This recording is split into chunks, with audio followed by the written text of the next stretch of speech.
Our documentary surrounds a mobile phone obsession. We aim to find out if the younger generation are more obsessed than the older. We wanted to target a primary audience of teenagers and a secondary audience of parents. Our target audience features different ethnicities and all different genders. This is because our target audience is a wide range of people. As a group, we conducted one questionnaire featuring open and closed questions for each of our events media products we made. I issued them to 12 students and 6 parents, making sure that we asked an equal amount of males and females for our documentary, our double page spread and our radio advert, as this is aimed at both genders. Did you like the way we used both presenters and a voiceover? Was this better than just having one? If so, why? I just said yes, because I felt like the both presenters contrast really well and it kept up that kind of humorous point of the documentary. Yeah, I thought that it made it more interesting to watch to have 2 presenters. It was different. 10 out of 12 students liked the way in which the voiceover and the presenters contrasted well and interacted against each other. However, 2 out of 12 didn't think it made much of an impact and the change was too much, showing 83% of the younger generation thought that this technique was effective. However, 16.7% didn't. Which parts of the documentary didn't you like and how would you improve on this? I liked most of it. It's just at the end, I think, when Lauren and Gina were presenting, the sound levels were a bit poor. I think the music was a bit loud and the background noise in the canteen with the vox pops was a bit too much. 42% of students would have improved on the sound levels and made some of the voiceovers more upbeat. 17% thought that the presenting and the voiceovers should have been more separated, and another 33% thought that the introduction was too long and the archival footage should have been more professional. 8.3% said that sometimes the humour was a bit cringy. Who do you think the target audience is for this documentary? I'd say that it's targeted towards teenagers. I think the target audience was teenagers, maybe 14 to about 20. 100% of our audience said they thought our documentary was targeted at teens, specifically ranging from 12 to 20. This is a positive outcome for me because as the gatekeeper, I aim to mediate our documentary to focus on what the younger generation would be interested in and what they would relate to. I also think that we mediated by creating a humorous documentary. This kept it light and upbeat for the young target audience, as if it was quite serious they might not be interested or listen to about mobile phone obsession. Therefore, by keeping it upbeat and light and humorous, they may actually understand our point of view and understand that mobile phone obsession can be a serious issue. I have learned that if we used a slower pace and less switching from presenters to voiceover, it would have looked more professional to the younger target audience, and therefore our documentary would have become more successful.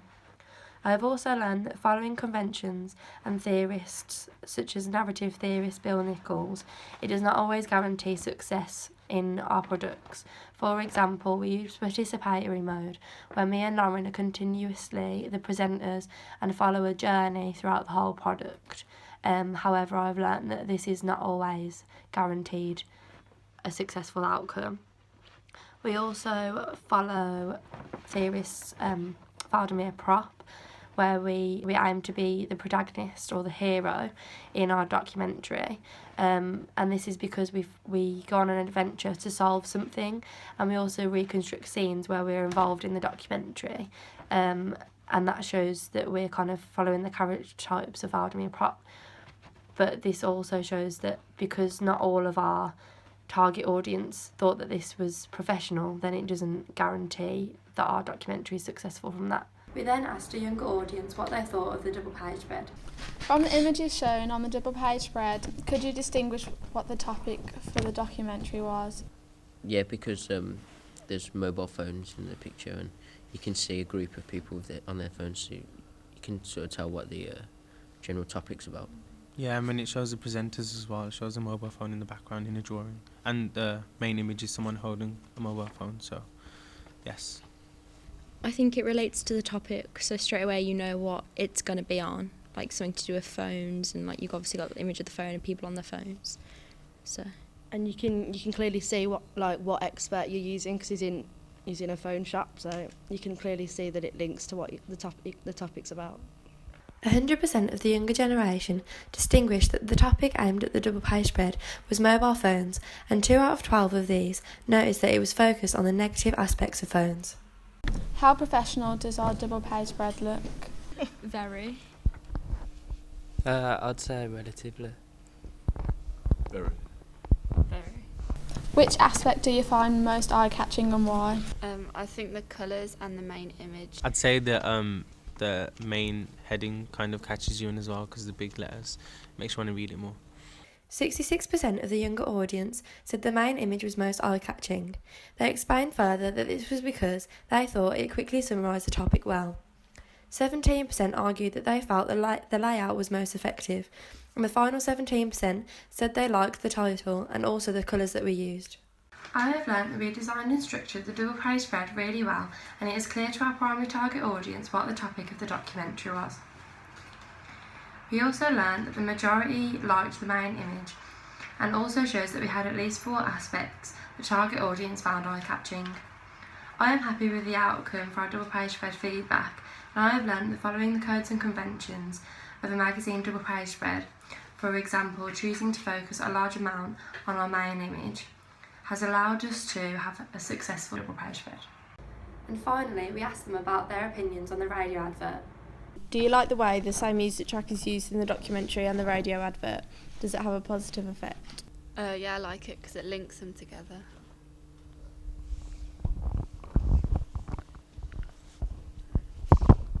I think it's kind of funky, which matches the topic. Yeah. Yeah. Yeah. Yes. 100% said they enjoyed the way in which the same music track was used, and the majority explained that it created a clear link between the two products. Others went on to say that it was upbeat and modern, which is why they liked the track itself. For the radio advert, I have learnt that throughout our audience feedback, for the majority of the questions, the younger audience gave a 100% success rate for aspects such as professionalism, music, relevancy and target audience. Therefore, I have learnt that our radio advert was a success in targeting a younger audience, and I think this was initially due to our similarity between a documentary and our radio advert, as it shows our synergy. We then decided to interview a mixed group of parents to see whether our primary and secondary audience had similar views. I liked the whole documentary actually. I thought the different techniques were interesting. I thought that the presenters were both very, very good. So it kind of moved you on quickly, but it kept your interest because you were looking to see what came next. And when they were in the Solihull street scene, when it was going really, really fast, I thought it was excellent. Do you have any criticisms? But I did find the introduction a bit too long. I found the back of the soundtrack, or the soundtrack backing, was a bit loud for me, so I thought that was a little bit intrusive. Gina could have spoken a little bit more slowly, and also the same for Lauren, but that was the only thing that I could find fault with, really. What did you think about the radio advert? So the radio edit was very good as well, very clear and interesting. Yeah, I enjoyed the radio ad. I thought it was interesting. Gave a good summary of the information that you were going to get. I think music's important in sort of just making people listen to these kind of things. What did you think about the double page spread? That would be the kind of quality I'd expect. Learned a new word, nomophobia. So I thought that was great, just in terms of timing what you were going to talk about. I think the DPS looks very professional. I found the title most eye-catching as it was straight to the point and it tells you a lot about the images. I have learned from the audience research of the older generation that there were a few things we could have improved on, which we didn't consider, such as a slower pace. This was really useful to learn, as our older generation was more critical, and this helped me understand what we could have done in order to create an even more successful outcome. I have also learned that from this, parents and family members have a negotiated reading, not agreeing with everything that we did in the documentary. This is different from our younger target audience, who had a preferred reading. This is something that comes from Stuart Hall's audience theory, and understanding his theory made me think about how to create our product, as these are the two readings we predicted our primary and secondary audience would have. It has also helped me to represent them in the documentary as I thought of what they might relate to. Despite some criticisms, I think this helped us create most of our successful outcomes, and Stuart Hall's theory has really helped me.